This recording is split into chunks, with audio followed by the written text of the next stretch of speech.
నమస్తే. ఆరోగ్య చిట్కాల కార్యక్రమానికి స్వాగతం.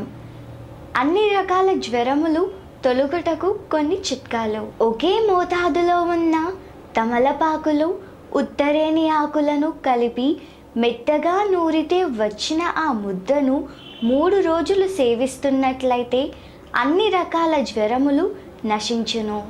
కఫవాత జ్వరములు తగ్గుటకు కొన్ని చిట్కాలు.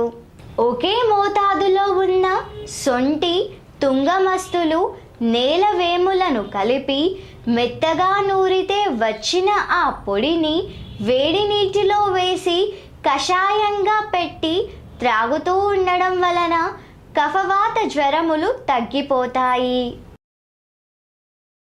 తెల్ల వావిలాకుల రసం త్రాగుతూ ఉండడం వలన కఫ జ్వరాలు తగ్గిపోతాయి.